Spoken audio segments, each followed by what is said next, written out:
Hi, this is Trey Passon. I'm going to do another nerd science video. This one is could Batman survive every X-Men villain, which should be very interesting because X-Men, they do have a great assortment of villains in their history. So let's see what this, and see if Batman can survive this, or if Batman has other Bat family members in this video.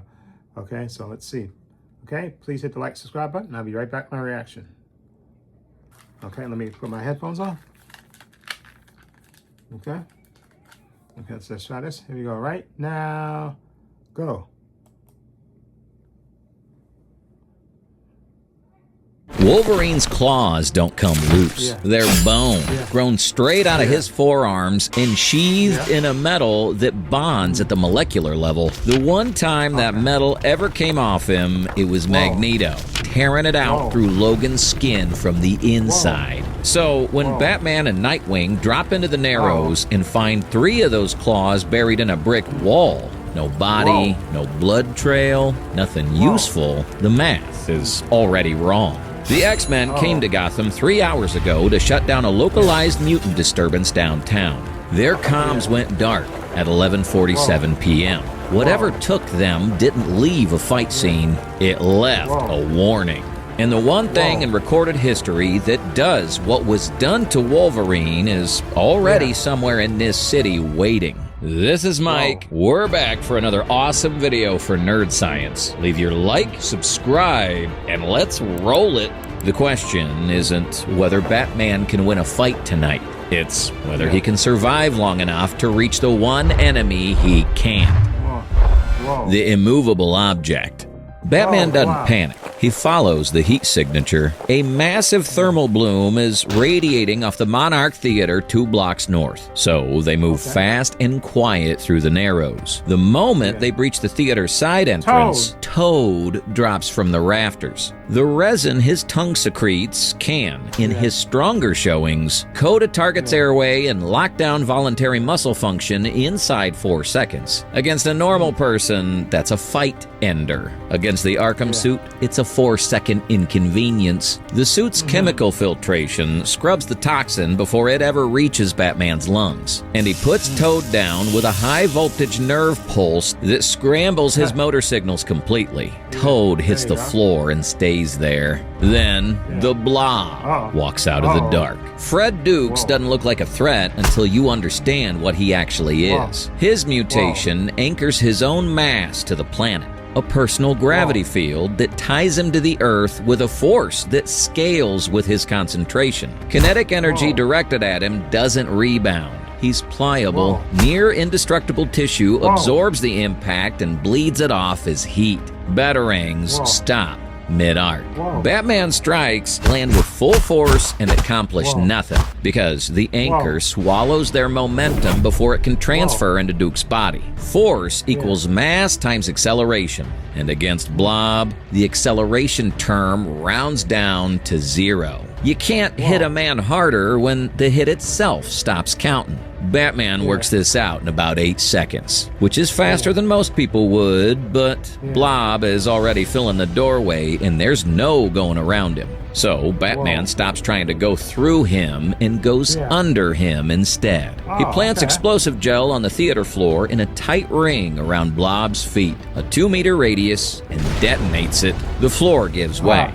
And here's the flaw in a power built on being anchored. It roots Duke to the ground. So the instant the ground isn't there anymore, nothing is holding him up. Blob goes straight down into the sub-basement at full acceleration, and the crater he leaves behind is 3 meters wide. Nightwing looks at it for a second. That actually worked. Batman's already moving toward the exit. Tier B survival. He used the environment, not the gear, and he won clean. But Toad and Blob are muscle. They don't plan, they don't coordinate, and they definitely don't know how to strip adamantium off a living skeleton. Someone aimed them at this theater, which means someone knew Batman was coming and has been watching the whole time. The thermal threshold. 2 blocks from the reservoir, the street explodes. Not a detonation, no shockwave, no debris cloud. The asphalt just splits open and a column of fire 30 feet tall punches straight up into the night. And then it bends. That's what tells Batman it's Pyro before he even sees the man. Fire doesn't bend on its own. It rises, it spreads, it follows oxygen. When it curves like a wave and moves with intention, that's a mutation at work. St. John Allardyce can't generate flame from nothing, but any fire that already exists, he can reshape, compress, and drive past the temperature its fuel could ever reach alone. He's found the natural gas mains running under this stretch of Gotham, and he's turning them into a furnace. The Arkham suit's titanium-laced tri-weave mesh holds up to roughly 3,000 degrees Fahrenheit before its structure starts to fail. That sounds like a lot until Pyro pushes the plasma column past that ceiling inside the first 90 seconds. The microelectronics don't melt dramatically, they just stop. The internal cooling system shorts out, the HUD goes dark, and Batman's suddenly wearing a very expensive oven. The burns start coming through the underlayer almost immediately. And there's no tactical response to that because the threat isn't hitting him. It's everywhere around him. Nightwing pulls the cryogenic pellets and throws a full spread into the base of the column. The thermal vacuum they create doesn't kill the fire, but it drops the ambient pressure fast enough to buy maybe 40 seconds of breathable air, and a wall of dense steam where the cold front collides with the plasma edge. Pyro loses visual. So does Batman, so does Nightwing. The shape out of the steam is wearing Commissioner Gordon's face, Gordon's coat, Gordon's posture. He's holding Gordon's service weapon at a range of about 8 feet. Batman knows it isn't Gordon because Gordon's at home and Batman checked 20 minutes ago. But knowing it's Mystique and reacting to a point-blank shot are two different problems. The bullet catches the reinforced cowl at the cheekbone, deflects, and opens a cut across Batman's jaw. He goes down on one knee. The shape is already dissolving back into the fog. Mystique's power was never the disguise, it's the timing. She waited for the exact moment the suit's sensors were offline and Batman's visibility was 0. Then she took a shot she barely needed to aim. One less layer of reinforced ceramic in that cowl and the fight ends in the steam. Batman gets back up. The jaw is bleeding. The suit is running at about 30% of normal, and Mystique is somewhere in the fog ahead of him. Still moving, still shifting, and she's already watched how the two of them coordinate. So they split up. Batman goes north toward the waterfront. Nightwing follows the blood trail east. Tier C. They're alive, but the suit's half dead, and they just made the one decision that costs everything. The unstoppable force.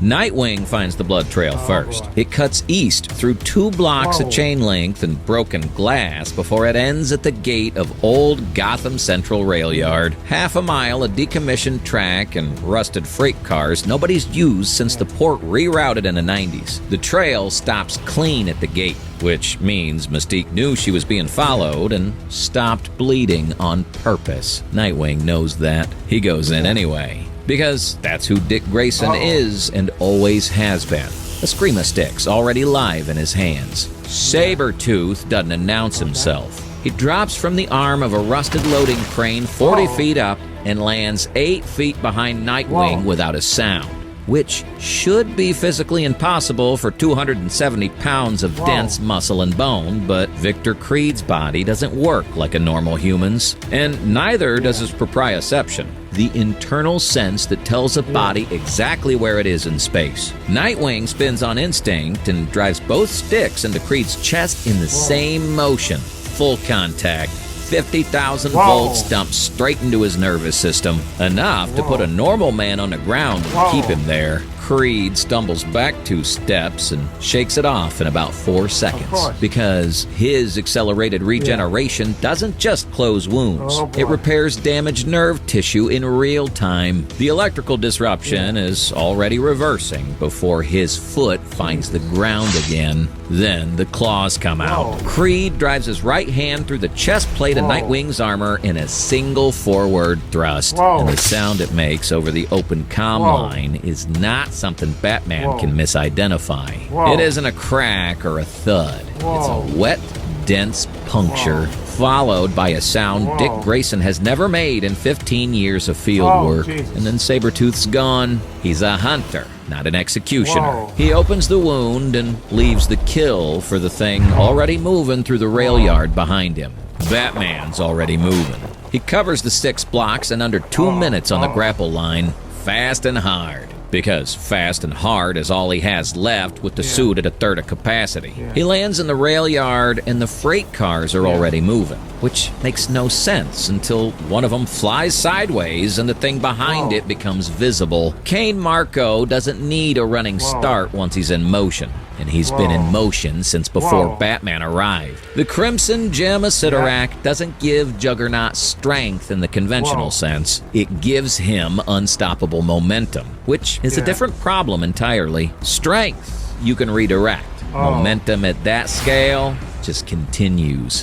Batman throws everything. Explosive batarangs, EMP charges, a full thermal detonator pack against the choke point where Juggernaut's path narrows between 2 freight containers. The detonator pack alone levels cars in a 40-foot radius. Juggernaut walks out of the smoke without breaking stride. He picks Nightwing up off the ground with one hand. What happens next is fast, and it is final. And Batman cannot reach him in time. Kane Marco applies maybe a fraction of his actual force, and Dick Grayson's spine fails at the 6th vertebrae. A clean, catastrophic break, and he doesn't make another sound after that. Batman catches him before he hits the ground. He's still breathing for about 90 seconds, then he isn't. Batman stands up. He has 3 explosive charges left, 2 batarangs, a suit barely holding together, and broken ribs down his left side from where Juggernaut swatted him out of the air on the way in. He already knew the charges wouldn't work. He threw them anyway because Bruce Wayne watched his parents die in Crime Alley at age 8 and has spent every year since refusing to accept that some things can't be stopped. Tier D. Nightwing's dead. Batman's retreating. The gauntlet isn't over. The master of magnetism. He makes it 4 blocks before his legs give out. Batman goes down on one knee in the rain outside the mouth of Crime Alley, the same stretch of wet pavement his parents bled out on 30 years ago. And he stays there because the broken ribs on his left side have shifted and at least one is pressing against his lung. The suit's medical diagnostics offline with everything else. He's estimating. He's been estimating since the reservoir. And every estimate's been wrong in the same direction. He doesn't hear Magneto arrive. No footstep, no displacement of air, just debris beginning to move. A low grinding of loose metal lifting off the alley floor. And then Eric Lensher descending from the dark above the roof lines with the slow patience of a man who already knows how this ends. The Arkham suit is a masterpiece of applied material science. Titanium alloy plating over a Kevlar and carbon fiber underlayer, lithium polymer batteries, copper wiring threaded through every functional component. Wayne Enterprises built it to survive nearly anything. What they couldn't build around is a man who perceives electromagnetic fields the way the rest of us perceive light. Titanium itself barely answers to a magnet, but Magneto was never a man who only moved iron. He doesn't need the plating to be magnetic. He drives currents through it because titanium still conducts, and a shifting magnet field turns any conductor into a brake. Then he reaches the components that do answer directly. The steel fasteners, the copper, the battery cells, and makes them the anchor points of a cage. Magneto doesn't clench a fist. He doesn't gesture. The suit simply stops responding. The plates lock against one another as he reorients the fields running through them, pinning Batman's arms to his sides and his knees to the ground. It isn't strength holding him there, it's physics. Batman tries to fire the suit's self-destruct EMP, a last resort pulse that would fry every electronic system within 15 feet. Magneto's nervous system included if it hit hard enough. The motherboard shorts out before the sequence completes. A current induced straight through the copper wiring overwhelms the circuit before the command can execute. Batman knew it probably wouldn't work. He tried it anyway. There's been a pattern to that all night. Magneto looks at him for a moment, and then he starts talking. Because men like Eric Lyncher always talk. The X-Men were sentimental, he says. Trying to protect a human city is the kind of weakness that gets a species buried. He's been patient with Charles's methods for a very long time. But patience has a terminal point. He isn't angry when he says it. He sounds tired. That's the part that registers. Then the utility belt comes apart. The batarangs pull free first. A dozen of them lifting clean off the belt and settling into a slow ring that tightens with every rotation, the razor edges scattering the rain. The remaining charges follow, then the grapple housing, then strips of the suit plating themselves, peeling back one layer at a time with a sound like tearing sheet metal. Magneto inverts a tight, concentrated field around the titanium banding of the cowl, and it begins to compress inward at the temples. Not fast, deliberately slow.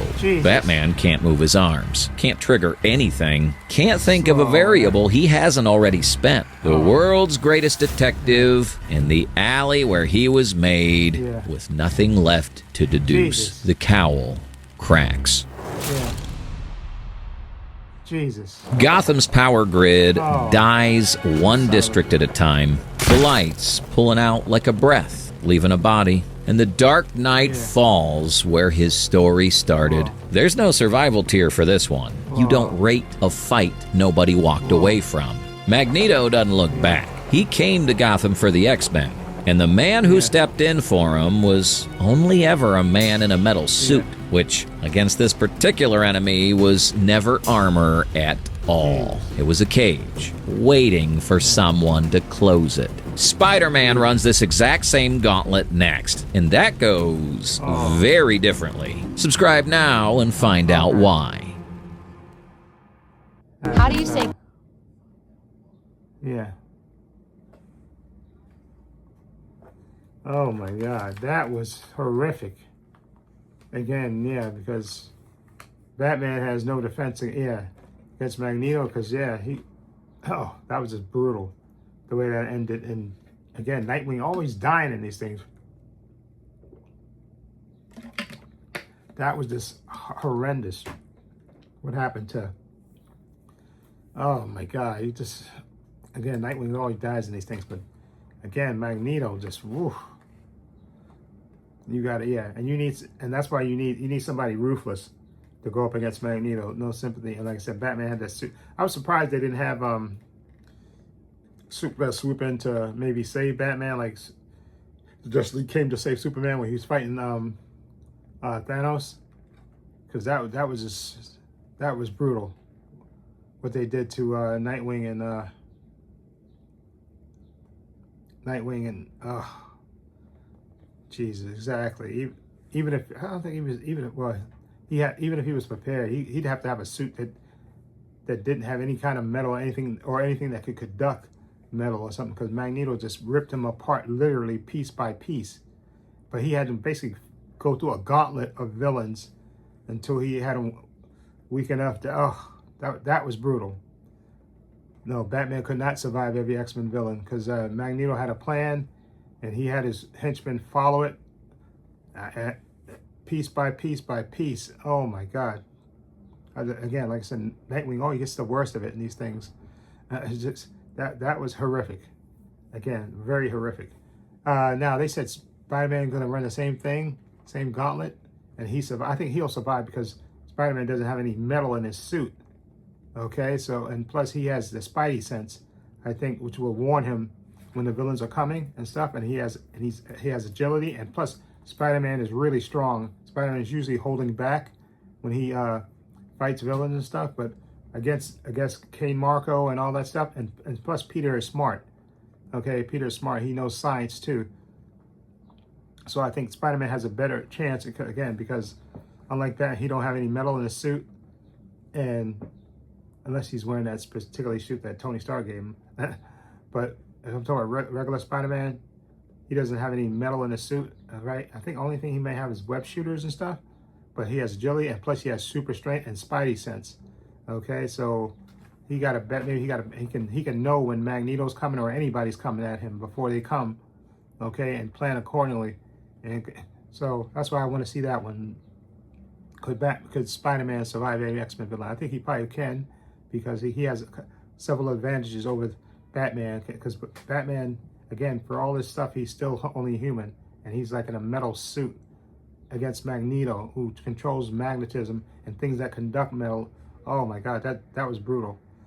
That was very brutal. But I want to see the Spider-Man versus every X-Men villain thing, and see if he. And I definitely think that will go differently, because Spider-Man, again, he has super strength. He has this spidey sense, and he has agility and stuff. So I think he could survive and stuff. And he can actually against these villains just don't hold back and fight you full. And he can tell Magneto if she tries to come at him as Mary Jane, he'll know from his spider sense that that's not Mary Jane. Okay, so that's why I think Spider-Man can survive it. But anyway, let me know what you think of this Batman survive every X-Men villain nerd scene. This one was absolutely brutal. Okay, very brutal. Okay, again, like I said, Nightwing is always dying in these things. Okay, that's why I like the other one when they had the Batman survived Bat family survived the Predator. At least they survived that one. Oof, but this one's just brutal. And again, Magneto had a plan from the beginning, and he just executed it with no feeling at all. Oof. Anyway, let me know what you think of this episode. Feel free to leave comments down below. I'll leave a link to NerdScience's channel in the description box so you can check it out for yourself. I also have a link to my Facebook, my Twitter, my Instagram. I also have a link to my other channel, I'll be using the pins. If you check that out as well. Also have a link down below to my merchandise store, where I sell hats, t-shirts, mugs, sweatshirts, hoodies, water bottles, teddy bears for men, women, unisex. Follow link, it'll take you to my merchandise store. I have two designs. I have the spherical circles, and I have the Trade Pastor logo. That's what I have on my merchandise. Follow link, it'll take you to my merchandise store. Also, please give this video a thumbs up. It helps the channel, and I truly appreciate it. Also, hit the subscribe button, hit the notification bell, so you know when I upload new content to this channel. And this is Trade Pastor saying so long, and take care.